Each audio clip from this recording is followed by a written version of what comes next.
ಇನ್ನು ಸಂವಿಧಾನ ಬದಲಾವಣೆ ಹೇಳಿಕೆ ನೀಡಿದ ಬಿಜೆಪಿ ಸಂಸದ ಅನಂತ್ ಕುಮಾರ್ ಹೆಗಡೆ ಅಮಾನತಿಗೆ ಆಗ್ರಹಿಸಿ ನಗರದ ಬಿಆರ್ ಅಂಬೇಡ್ಕರ್ ವೃತ್ತದ ಬಳಿ ಕಾಂಗ್ರೆಸ್ ಪಕ್ಷದಿಂದ ಪ್ರತಿಭಟನೆ ನಡೆಯಿತು. ಪ್ರತಿಭಟನಾಕಾರನ ಉದ್ದೇಶಿಸಿ ಮಾತನಾಡಿದ ಕೆಪಿಸಿಸಿ ಉಪಾಧ್ಯಕ್ಷ ಐವನ್ ಡಿಸೋಜಾ, ಬಿಜೆಪಿಗೆ ಈ ದೇಶದ ಸಂವಿಧಾನದ ಮೇಲೆ ನಂಬಿಕೆ ಇಲ್ಲ. ಸಂವಿಧಾನದ ಮೇಲಿನ ನಂಬಿಕೆ ಕಳೆದುಕೊಂಡವರು ದೇಶದಲ್ಲಿ ಆಡಳಿತ ನಡೆಸಲು ಅಸಾಧ್ಯ ಎಂದು ಹೇಳಿದರು. ಅನಂತ್ ಕುಮಾರ್ ಹೆಗಡೆ ಲೋಕಸಭಾ ಸದಸ್ಯರು ಮತ್ತು ಆ ಪಕ್ಷದ ಮಾಜಿ ಸಚಿವರು ಇವರು ಒಂದು ಹೇಳಿಕೆಯನ್ನು ಅನೇಕ ಬಾರಿ ಸಚಿವರಾಗಿದ್ದು ಕೊಟ್ಟಿದ್ರು, ಈಗ ಸಂಸದರಾಗಿಯೂ ಕೊಡ್ತಾ ಇದ್ದಾರೆ.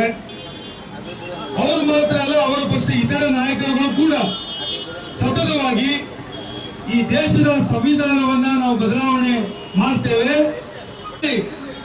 ಅನೇಕ ಬಾರಿ ಅನೇಕ ಸಂದರ್ಭಗಳಲ್ಲಿ ಅನೇಕ ಹೇಳಿಕೆಗಳು ಉತ್ತರ ಕನ್ನಡದಲ್ಲಿ ಮಾತನಾಡುವಂತಹ ಸಂದರ್ಭದಲ್ಲಿ ಬಿಜೆಪಿ ಕಾರ್ಯಕರ್ತರ ಸಭೆಯಲ್ಲಿ ಮಾತನಾಡಿದಂತಹ ಅನಂತ್ ಕುಮಾರ್ ಹೆಗಡೆ ಅವರು ಇವತ್ತು ಮೋದಿಜಿ ಅವರಿಗೆ 400 ಸೀಟ್ಗಳು ನಾವು ಕೊಡುಗೆ ಕೊಟ್ಟರೆ